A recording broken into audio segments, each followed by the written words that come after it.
ከዲፕሎማሲ የተሻገረ የስነ ልቦና ትስስር በኢትዮጵያና ህንድ መካከል መኖሩን የህንዱ ጠቅላይ ሚኒስትር ናሬንድራ ሞዲ በዛሬው የህዝብ ተወካዮችና ፌዴሬሽን ምክር ቤቶች ላይ ባደረጉት ንግግር አረጋግጠዋል። ጠቅላይ ሚኒስትር ሞዲ ኢትዮጵያና ህንድ ከፖለቲካና ዲፕሎማሲያዊ ግንኙነት የተሻገረ የህዝቦች ትስስር እንዳላቸው ያረጋገጠ ንግግር ማድረጋቸው ደግሞ የወደፊቱን ዕጣ ፈንታቸውን ወሳኝ መሆኑን ፋና ቴሌቪዥን ያነጋገራቸው የምክር ቤት አባላት ገልጸዋል። እጅግ በጣም አሜዚንግ እጅግ በጣም ልዩና ታሪካዊ ቀን ማለት ይቻላል።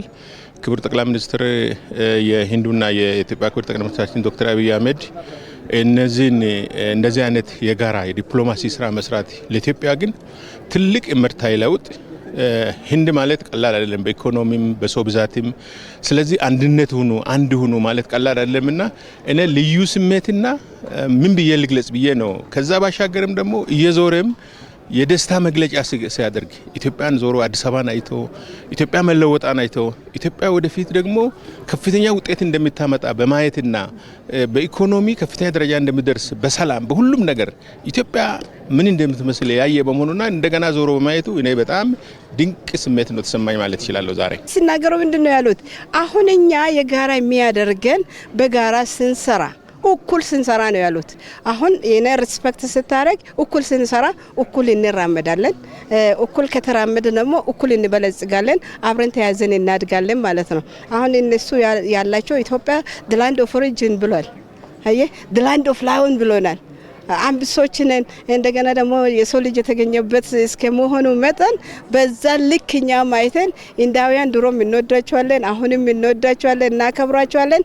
የጋራ ዲሞክራሲን ለማሳደግ ወደፊት ለመሄድ የጋራ መስራት አለብን ማለት ነው። ስለዚህ በጣም ደስ ብሎኛል። ኢመርጅ እያደረገ ያለው የዲፕሎማሲ ጉዳይ እኛ ከምንናገረው ከቃላት በላይ ነው። የህዝብ ለህዝብ ትስስሩ በጣም ይዘልቃል። የህንድ ውቅያኖስን ተሻግሮ በንግድ የተሳሰሩ በጣም በርካታ ባህልና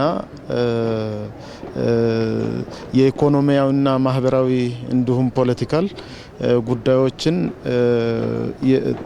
ሼር ያደረጉ ወይም የተጋሩ ሀገራት ናቸው። በዋናነት የሁለቱ ሀገራት ግንኙነት አሁን ላይ ብዙ መንገዶችን አልፎ በሁሉም መስክ ያላቸውን ትብብር ማሳደግ የሚያስችለው የስትራቴጂክ ግንኙነት ላይ ደርሷል። ይህ ዲፕሎማሲያዊ እድገትና ስኬት ደግሞ የሁለቱንም ሀገራት ብሩህ ዕጣ ፈንታ መበየን ብቻ ሳይሆን የደቡብ ለደቡብ ሀገራትን እድገት ጭምር የሚያረጋግጥ መሆኑ ተመላክቷል። ዲፕሎማቲክ ግንኙነት ብቻም ሳይሆን በኢኮኖሚ መስክ በተለያዩ መስኮች ያላቸውን ግንኙነት ብቻ ሳይሆን ከዛም አልፎ የህዝብ ለህዝብ ግንኙነቱ በጣም ጥልቅ መሆኑን ያሳያል። ምክንያቱም ጠቅላይ ሚኒስትሩ እንደጠቀሱት በርካታ ህንድ ዜጎች እዚህ ሀገር መጥተው በየሃይ ስኩሉ አስተማሪዎች ነበሩ።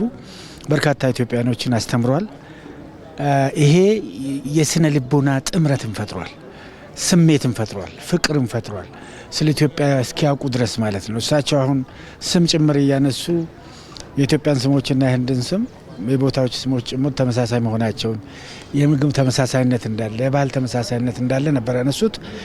ይሄ የዲፕሎማቲክ ግንኙነት በጣም በሚጠነክርበት ሰዓት የስነ ልቦና ዝምድና እንደሚፈጥር ነው የሚያሳየው። የተፈጠረው የስነ ልቦና ዝምድናቸውን ነው የሚያሳየው። በጣም ቀለል ያሉ ሰው የማይከብዱ፣ ሁለተኛ ደግሞ የሚናገሯቸው ነገሮች ልብ ሰርስረው የሚገቡ፣ ኢትዮጵያን አክብረው የሰው ዘር መገኛ የኛ መነሻ የሆነች ሀገር እንደሆነች፣ ሁለተኛ ደግሞ በምናደርገው ነገሮች በሙሉ ከኢትዮጵያ ጋር የነበረን ግንኙነት ከነበረበት ደረጃ ወጥቶ ወደ ስትራቴጂካዊ ትብብር መድረስ አለበት እና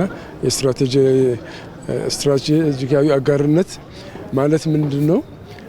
በተለመደው አይነት ሳይሆን በማንኛውም መድረክ ሁለቱ ሀገራት የጋራ ትብብር የጋራ አቋም ይኖራቸዋል። አንዱ ሌላውን እንደግፋል። ህንድ ኢትዮጵያን፣ ኢትዮጵያ ህንድ የዚህ አይነት ደረጃ የደረሰበት ነው። ይህ ግንኙነት ደግሞ የሁለቱን ሀገራት ነጋቸውን ጭምር የበየነና አስቀድሞም የተለመ ሆኗል። ዛሬ ላይ በጋራ ቆመው ወደ ነገ ወደ ከፍታ ለሁሉም የዓለም ህዝብ በብዝሃ ማለት ይሄ መልቲ ፖላር በሆነ ስርዓት ውስጥ ለራሳችን ብቻ ሳይሆን ወይም ከሌሎች በተጻራሪ ሳይሆን ለሁሉም የምትሆን ሰላማዊት የለማችና የሁሉም የሆነች ዓለም በጋራ ለመገንባት ነው እንግዲህ ንግግር ያደረጉት። አንድ ላይ ወደፊት እንሄድ ነው እያሉ ያሉት።